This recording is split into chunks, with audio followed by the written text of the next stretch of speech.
Well, today we're going to be exploring the world of high performing teams, and perhaps it can be said nothing is more high performing at National Football League. Today, I have a gentleman who has got firsthand experience in operating at that level with world class athletes. We'll be right back.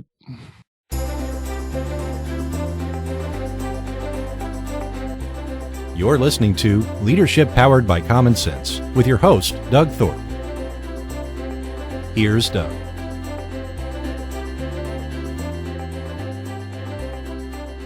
Well, hello again, everyone. This is Doug Thorpe, and you're listening to Leadership Powered by Common Sense. Today, my guest is Evan Burk. He is a coach of several types. We're going to get into that as we get into the show. But as the teaser said on the start, we're going to be hearing some stories from the world of professional sports, as well as Evan's own evolution into business coaching. So, Evan, welcome. Doug, thank you so much for having me, and excited to chat with you today.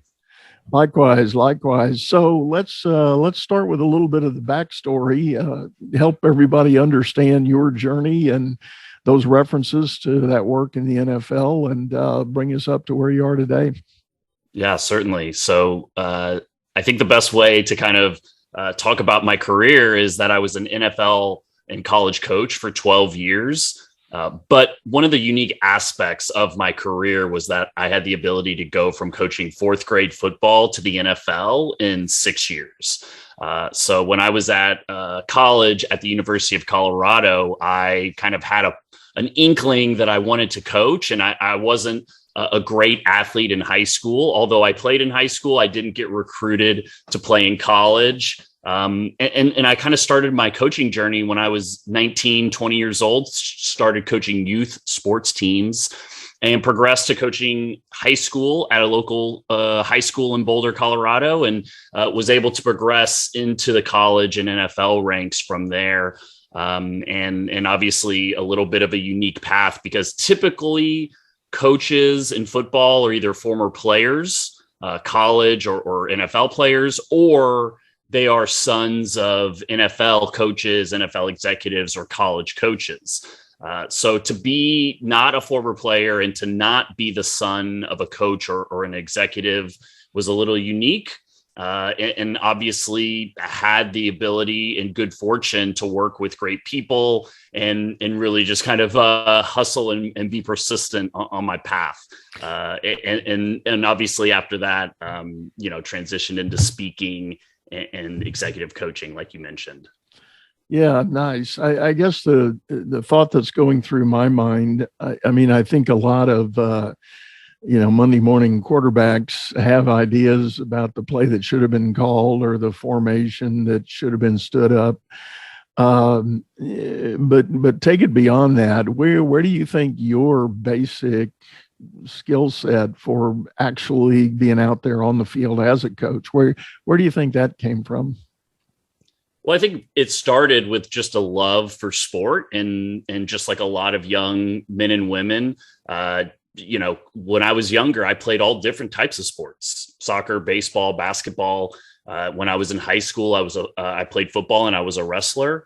So I was always involved in sports. And I've never claimed to be the greatest, tactician in terms of football or the smartest when it comes to football. But I think like that love, just like any profession or any experience in sports, you start and you just kind of build on each of those experiences. So like I mentioned, when I started coaching, obviously fourth grade football, you're not learning a ton of football per se, but you are kind of being involved at the very fundamental level of the enjoyment of the game, teaching those tackling and blocking fundamentals. And I think like as I progressed to coaching high school, you are just starting to learn what the game is about. And specifically when it comes to coaching, I think I was learning what it took to be successful in terms of the time and commitment that you have to have on a daily basis, on a yearly basis, to continually evolve and improve. So for the audience that's not familiar, in the college and professional ranks, those coaches are typically working 7 days a week. Those days typically range anywhere from 12 to 15, 18 hours a day. It is an incredible grind in every sense of the word. And I had no idea about any of that getting into coaching. So I think early on, it was just learning the consistency and the work ethic that it was going to take to be a coach. And then as I started to mature and grow in my coaching, you just start to learn from the people around you. You start to see things that you like, that you think you would want to do when you become a coach. And I would think that kind of represented a lot of my first maybe 2-3 years in coaching, was really just kind of learning what it took to be a coach, and then starting to kind of build my book, if you will, on the type of coach that I wanted to be. In the leadership coaching that I do, there's always a temptation to create a sports analogy, because so much about defining leadership is about talking team speak. If you don't have a team, you're really not a leader. I mean, as John Maxwell famously said, if you think you're a leader and nobody's following, you're just walking around. And I like that that quote, because there are people out there that think they're leaders, but they don't really have a following. So what do you think you're doing? On the other hand, if you do have that team responsibility, whether you're an entrepreneur and you've built a little company, or you're a larger corporate exec and you've been assigned a roster of employees to be on your team, that leadership often lends way to sports analogies. And what I'd like to get your take on, one of the things that I've always followed or believed is that the real essence of being a coach is to try to help individuals achieve their maximum potential. So in the football sense, you've got some really big guys. Well, I mean, everybody is generally big, not always, but most of the real professionals are good sized guys. But even among that, you've got guys that are bigger than others. You've got really big guys playing linemen. They're not necessarily nimble or swift, but they're strong. And so they have a role to play.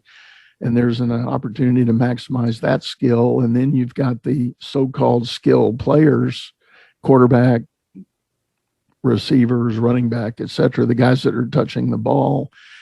And you still have to work on maximizing their potential. So how was it you kind of got into the revelation at the individual level of what it meant to be a coach? Well, I think, you're bringing up some really interesting points that we could probably spend the next hour discussing if we wanted to.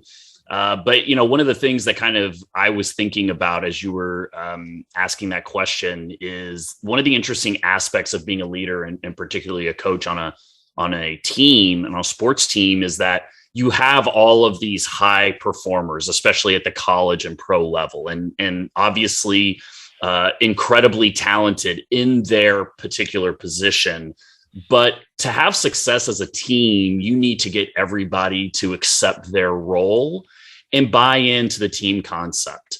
And I think there's a common misconception, particularly in sports, that it's the best collection of talent that wins.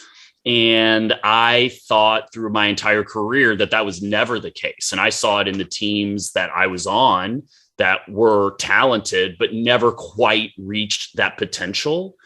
And then I saw it in other teams that you would look at on paper and it doesn't seem like they have all of the parts or they have the talent, but yet there was something there in terms of coming together as a group, the team cohesion, the team chemistry that allowed everybody to elevate their own individual performance in pursuit of winning as a team, in pursuit of that team chemistry. And so I think it's an interesting duality when we're talking about high performance in an individual, but yet also high performance in a team.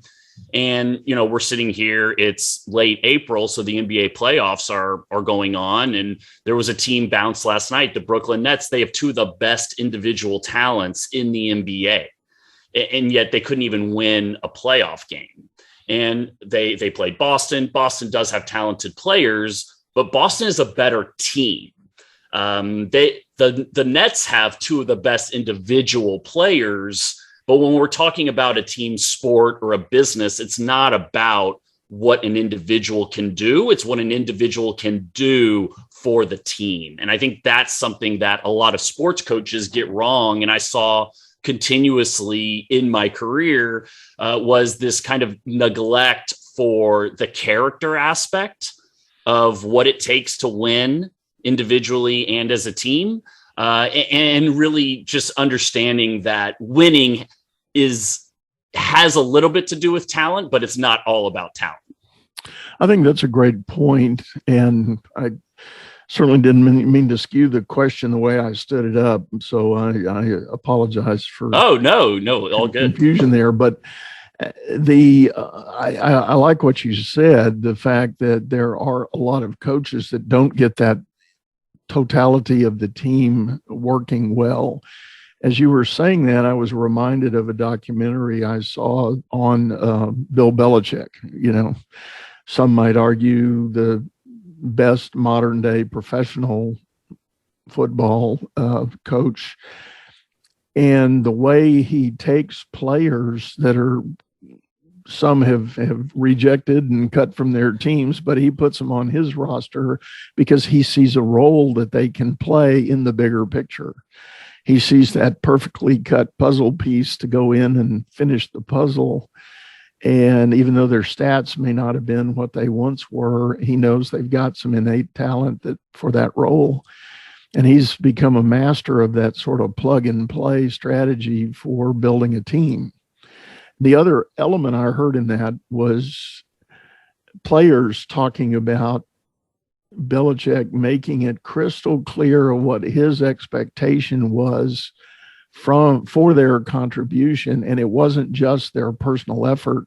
It was their need to understand what the guy next to them was doing so that they could play in harmony as a team.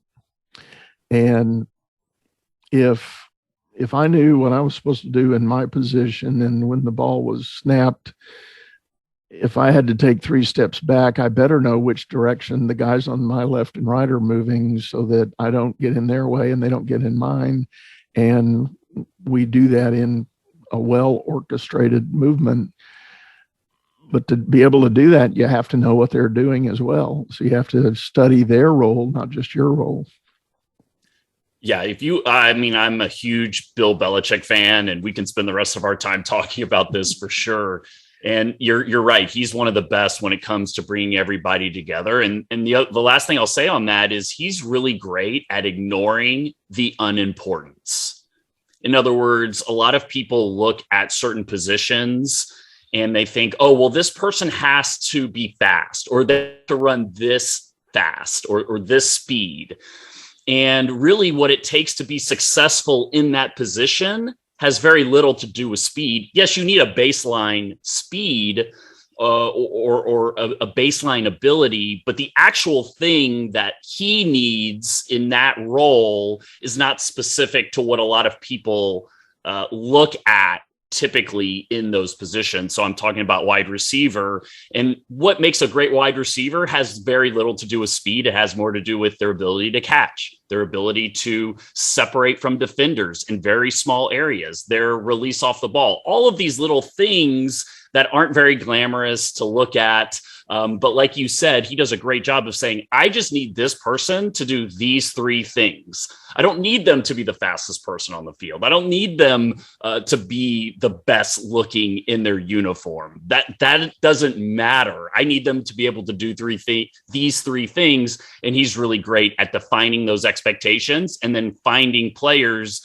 that not only can do the job, but are also willing to do the job, because not every player at the highest level is willing to accept their role.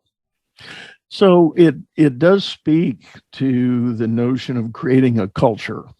culture is a popular word in business these days.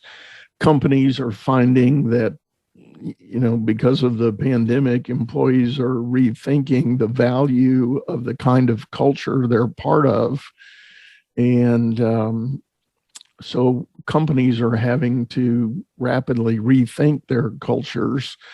And obviously, again, using the sports analogy, you want a culture that's about winning, right? You want to win the division, you want to win the playoffs, and ultimately in the NFL, go to the Super Bowl.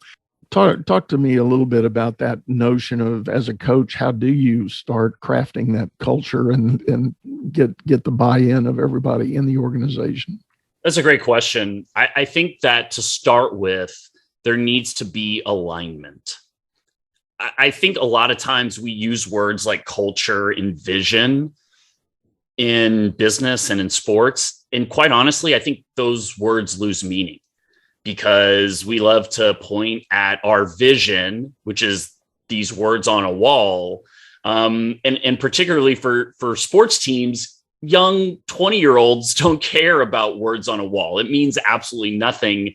But when we are crafting our vision, we think that it is going to mean something. And so I think ultimately it comes down to alignment. So you have to have a vision, but you also have to align your daily activities, your daily actions, whether it's an individual person or a team, to achieving that vision. So I think alignment is the first thing.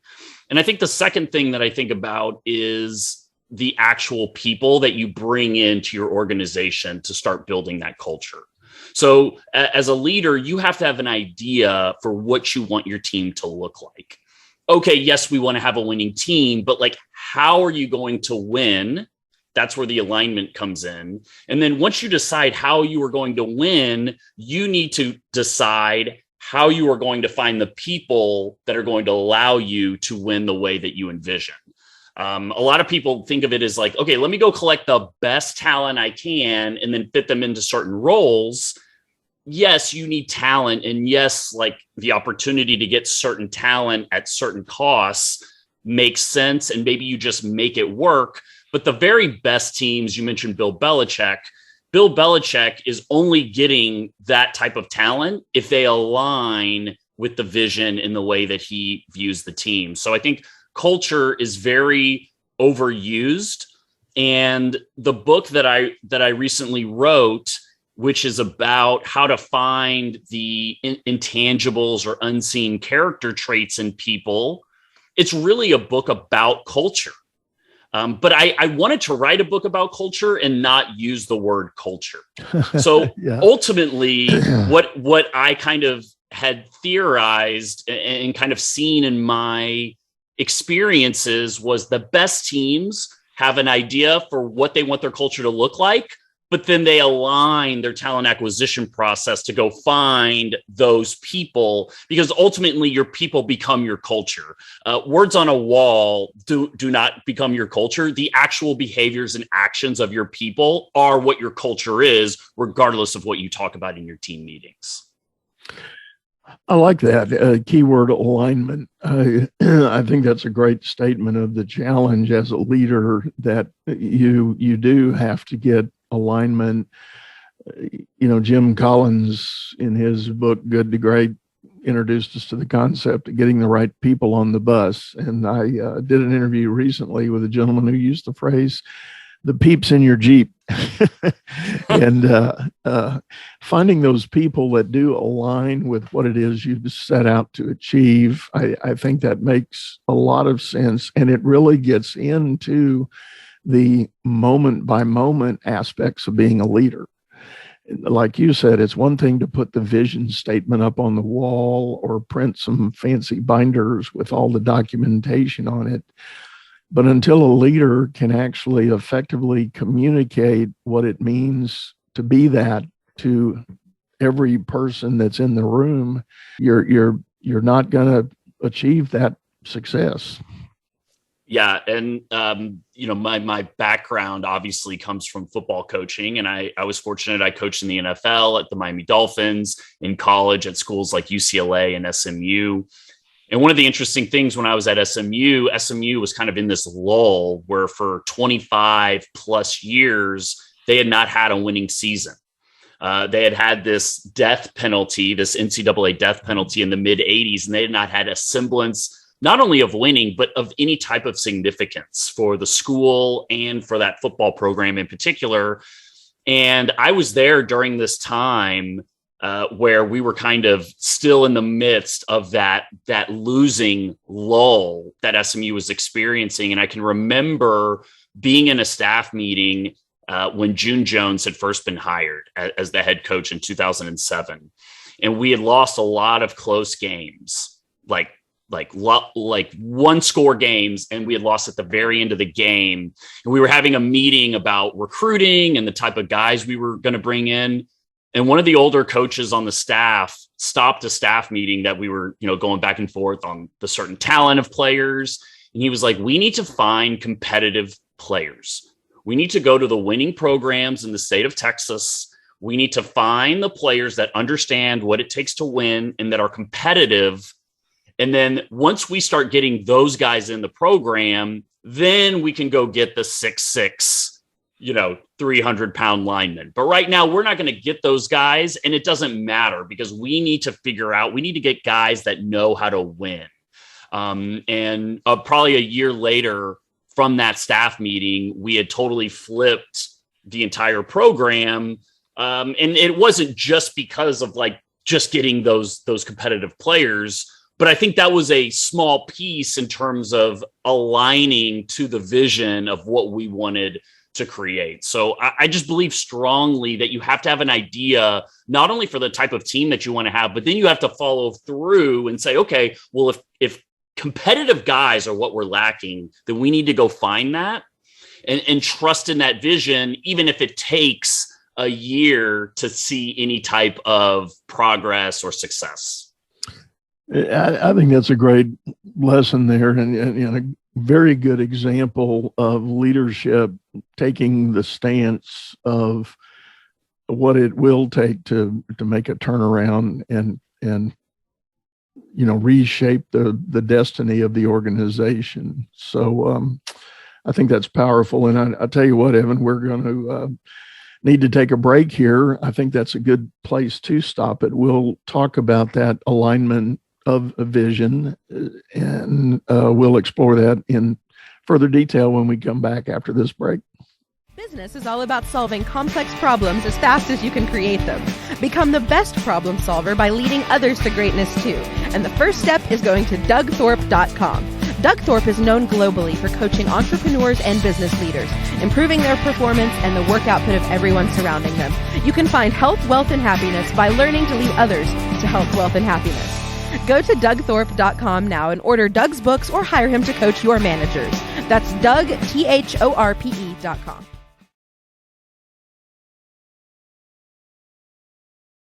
Well, hello, everyone. We're back, and you are listening to Leadership Powered by Common Sense. Today, I've got Evan Burk. Evan is a refugee from the NFL, I guess, if I can say that. No, seriously, he's had some great professional experience at the highest levels of sport competition.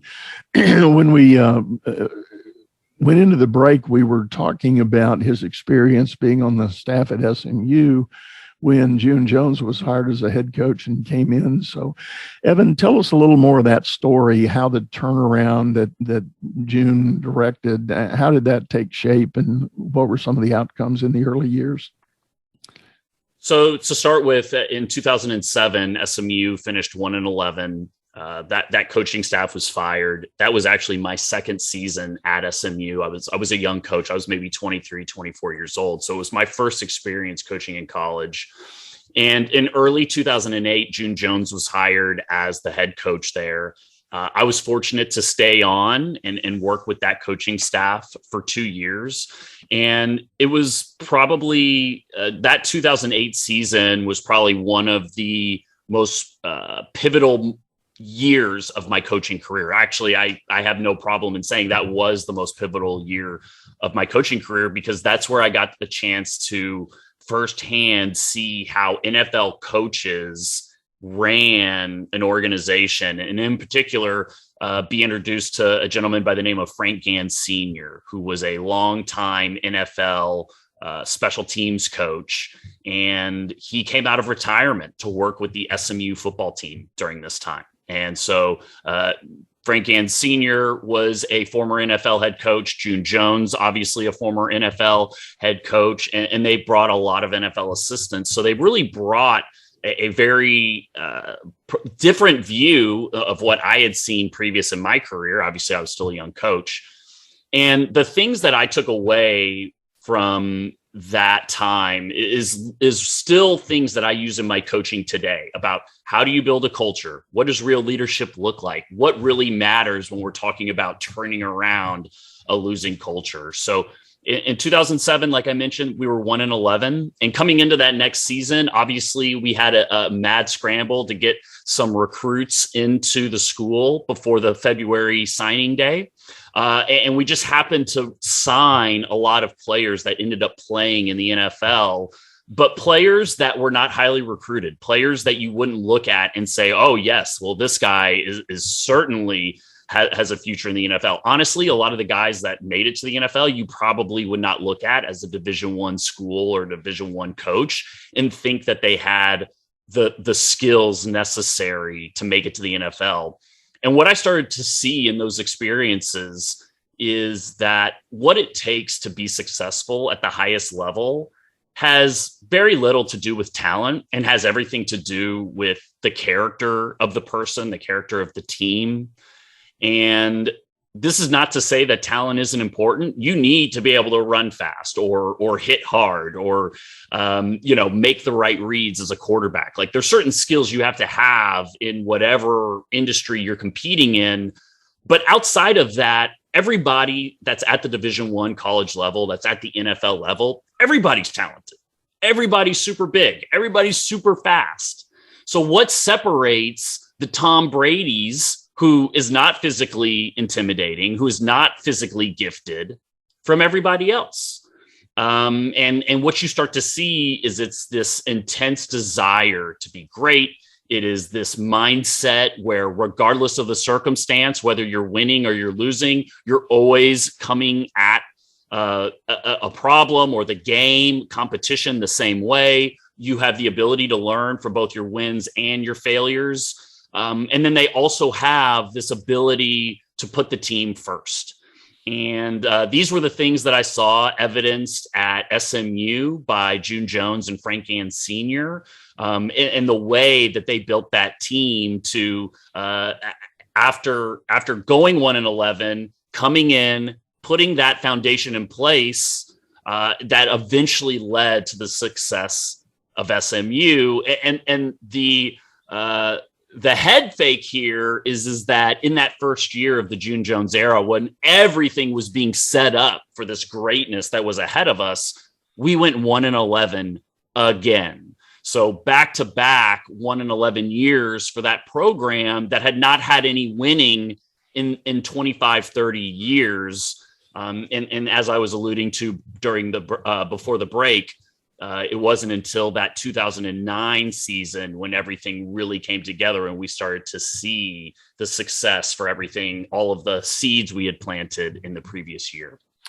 So one quick question then, in year one there, when the new regime took over the coaching and defining the culture and the program and the alignment they wanted to create, there were obviously players in the clubhouse that had pre-existed, before all that. So I'm guessing they were the ones you had to rely on in that first year that ultimately did repeat the 1-11 type performance. But between year 1 and 2, how much of a shift was there in the roster, the players that were actually going out on the field? So I would actually say that we had a pretty young team in that 2008 season, that first year one, because of just the way the team was constructed. We had a lot of younger players set up to play. So actually it was a lot of young players playing in that year one that eventually led to them making plays in year two. So it was a lot of things where, I can remember in particular, we were playing a very close game in year one against Tulsa.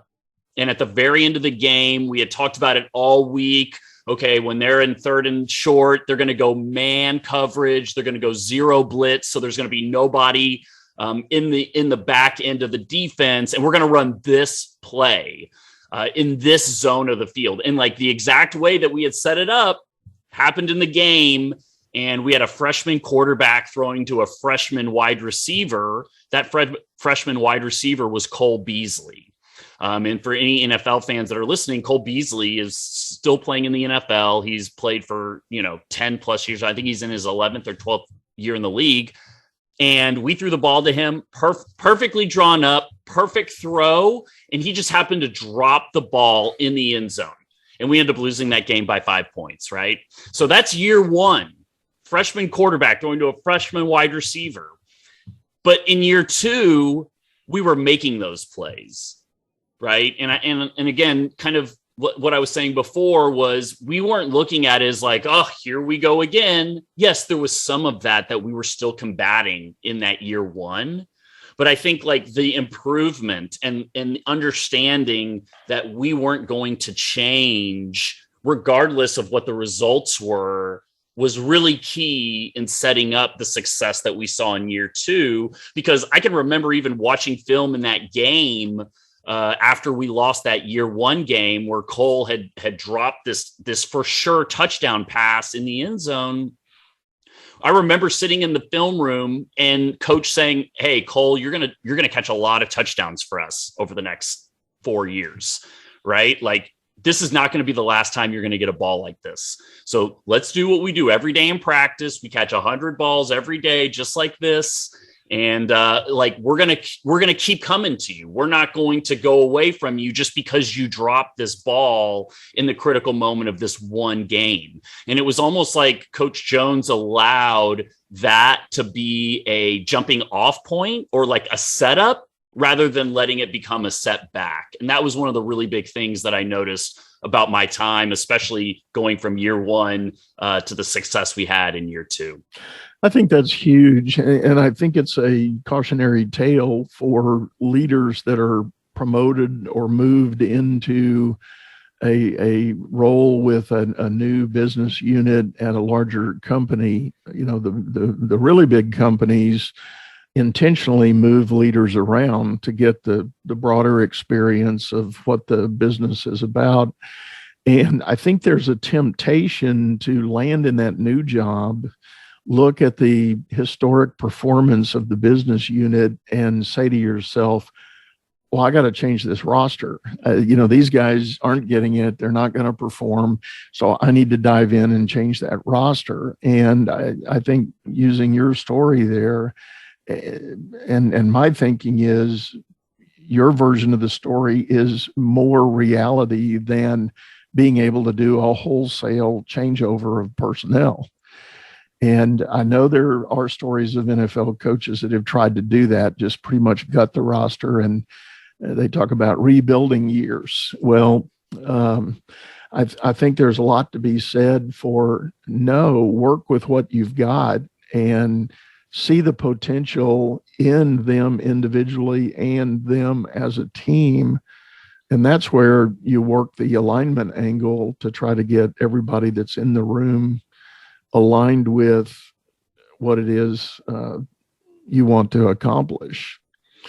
And I think it's potentially a more compelling argument at the college level than it is at the pro level. I mean, a lot of times kids agree to go to schools for a lot of personal reasons, family tradition, family geography. Mom and dad can only travel so far to watch you play on Sunday or Saturday. I mean, so you try to get to a school that's closer by, that sort of thing. And I know that's all changing now in the college ranks, and I don't want to get into that, but traditionally that's the way it's been. So a new coach like a June Jones coming in and realizing that he can change the definition of the culture and the alignment he wants to get without having to gut the roster and start over with personnel. Totally. And I can even remember back in that year one, where at the end of games in football, typically if you have a lead, you run the football. But June Jones had a offense called the run and shoot. Even though it's called the run and shoot, it's a pass heavy offense. And we had never had that type of identity before Coach Jones had gotten there. And we were winning a game in that first season, and we were throwing the ball at the very end of the game. One of the receivers dropped the ball, and the other team ended up winning the game after he dropped the ball, and we gave the ball back to the other team. And again, in the meeting room, Coach Jones watching that film with the entire team, watching that play where that player dropped that ball, and basically telling the team, like, I want everybody in here to understand something. Like, nothing is going to change. I know how to win. This is the prescription for how to win. And like, whether you guys like it or not, this is the system.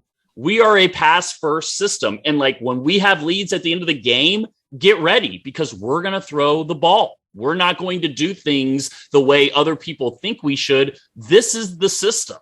And I think that belief in what we were doing became contagious. Now, it didn't happen all of a sudden, right? Like, just because he sat in a meeting and said, oh, hey guys, we dropped this ball and we lost this game, but trust me, like, we're not changing. That it didn't just flip in that moment, but I think like showing up every single day and everything being the exact same in terms of the way that we approached each week, the way we approached things after a win or after a loss, really was huge in terms of setting the foundation for the actions and the behaviors that would eventually become our culture in that team room, in that locker room. And it didn't happen overnight. Yeah, no, I think that's great. Well, Evan, I'll tell you what, you alluded to your book. Talk to us a little bit about the message there and the framework you've spelled out. Yeah, I think that really it's a culmination of the last 20 years. My experiences, obviously 12 years being an NFL and college coach, but also since leaving coaching and working as a speaker and as an executive coach and working in other professional sports and other professional athletes as well. Really what drives the elite performers and the championship teams. And I think, as I mentioned before, a lot of teams or a lot of people prioritize talent. And I don't think they should prioritize talent, because the best performers and the championship teams are never the most talented teams. They're always the teams with the most character. And the name of the book is called Finding Intangibles. And this obviously refers to these unseen character traits that are present with all of these performers and teams. And I think I started to see through my career, and obviously we're talking a little bit about my experiences at SMU, but there's a lot of NFL players that are still playing in the NFL today, 10 years later, that, like I mentioned, are not the most talented. They're not the biggest, but they bring all of these other elements to the team. And I started to see this throughout my career. And obviously, when I was at SMU, I was still a young coach. I was still in my early to mid 20s. I didn't know. I just thought that we should be talking about character in these recruiting meetings. And as I progressed through my career, I started to become associated with coaches that thought the same way I did. And surprise, these were the same coaches that had won championships before, that had been on great teams, that had worked with great leaders. And it's a commonality that you saw in sports, but yet it was very few number of coaches.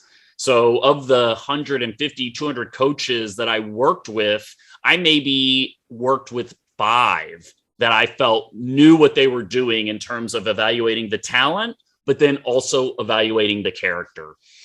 So this book is really kind of reflects my experiences as a coach, and then also my research with the high level teams that we're all familiar with. You mentioned Bill Belichick is obviously very prominent in my book, just from my background. But really just kind of deconstructing, okay, what does it take to actually build a talent acquisition process to get that culture or achieve that vision like we were talking about earlier?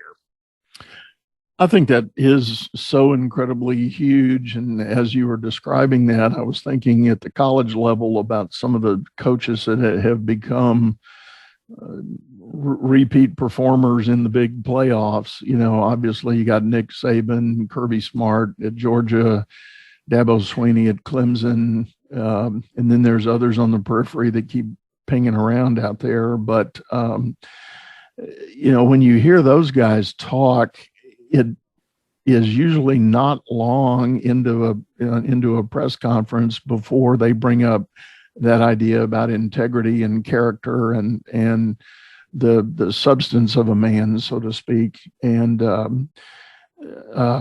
clearly they know the value of that, and that's what they try to shoot for. And I'm thinking of a quote that Dabo Swinney has used many times. He said, I don't want to build football players. I want to build successful men, for life after this, because not all of them are going to go to the NFL. Some of them are immediately going to go to work and family. And so having that bigger vision and sense of value and purpose is very compelling. Yes. Yeah. I talk in my book about the person and the player.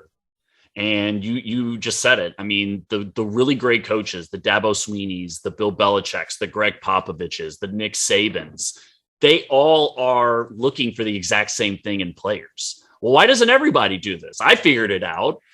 Well, the answer is like, these are all very hard things to find, but it's also very hard when you have something in front of you that you think should translate to success, and to make a decision that 95% of people would not make. Nick Saban, there's a story where he's talking to a recruit. He's one, and obviously, look, like people look at Nick Saban, they're like, well, of course he wins. He has the best players in the nation. Well, actually, recruiting is harder when you're at a place like Alabama or USC or Texas, because everybody's great.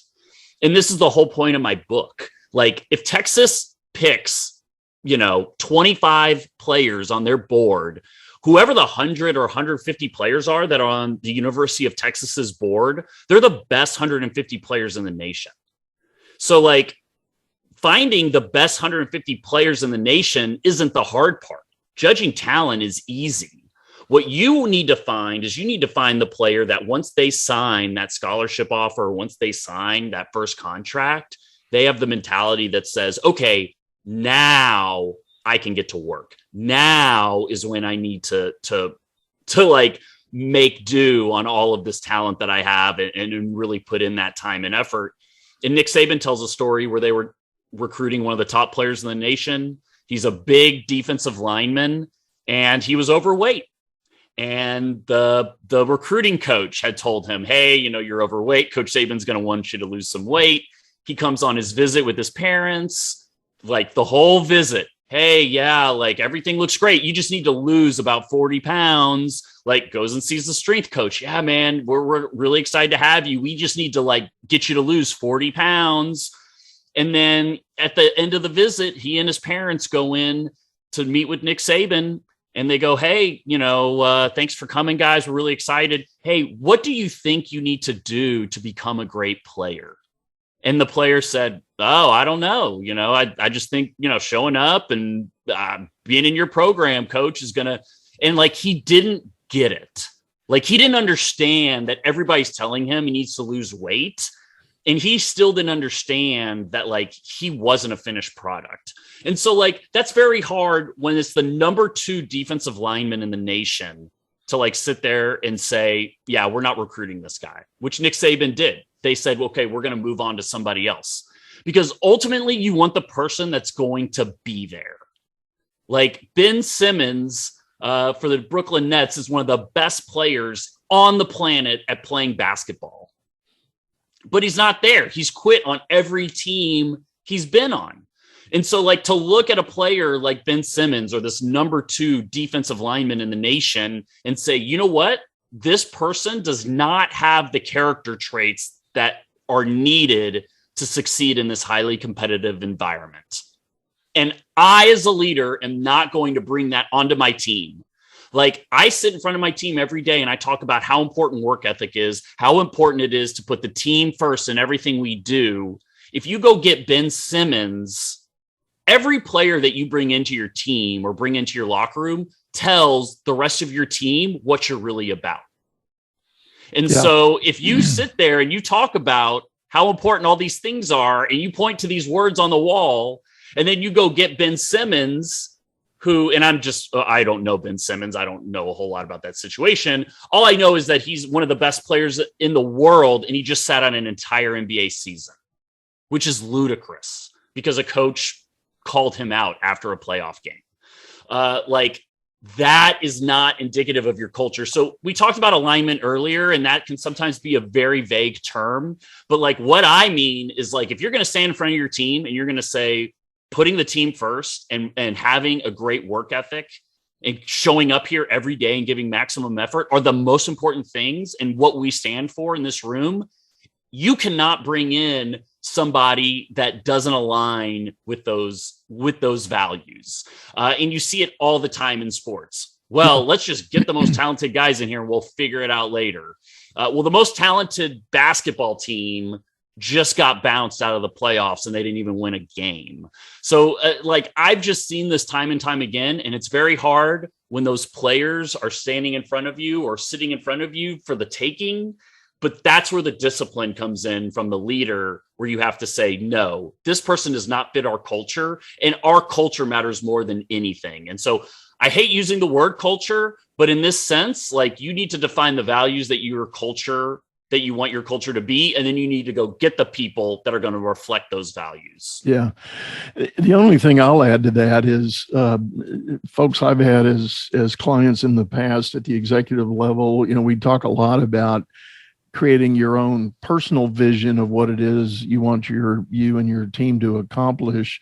And it is one thing. I mean, if you're the CEO or chairman, you got to have, the vision on the wall. But if you're in a line of business, or if you're running your own company, that vision that you set has to be that foundation from which you make all your decisions. So to your point, Nick Saban has a vision of where he wants to go, what he wants this program to be about, how he wants it to operate. When he's faced with these decisions about the number 2 defensive lineman in the country, can't answer the character question. If character is, 60% of what you want on your bench, you've got to say no to that guy. But you can only say no if you're locked in on your own vision of where you want it to go. If you're waffling on that vision, or if you've just done it as a formal exercise with no real substance, you're going to fall back to those other bad decisions about the choices you make. So, Evan, I think we're up on time here. This has been phenomenal, man. Tell everybody how they can get a hold of you or find the book. Certainly. So the book is available on Amazon, and the title is Finding Intangibles. And you can find me on any social media at Coach Evan Burk. Burk is spelled B-U-R-K, or find me on my website, coachevanburk.com. That's great. When folks will, for those of you listening via the audio channels, we'll have all that in the show notes, so you can refer to that. I want to remind those on audio that this episode is also available on video over on my YouTube channel at Leadership Powered by Common Sense, the same name as the program here. And we've got a lot of tips and helps for leaders and owners that want to rethink their ability to build and run a high-performing team. So, Evan, thank you, man, for being here with us, and it's been a pleasure. Doug, really enjoyed it, and thank you for allowing me to come on the show. Absolutely. Well, folks, this has been another episode, and we're going to bring it to a close here. Thank you for listening in. If you do need more information, just check out the show notes, and we'll have everything there for you. And for now, we're going to say goodbye and hope to see you again soon. You've been listening to Leadership Powered by Common Sense, hosted by Doug Thorpe. If you would like to know more about the coaching and advisory services he provides, visit dougthorpe.com.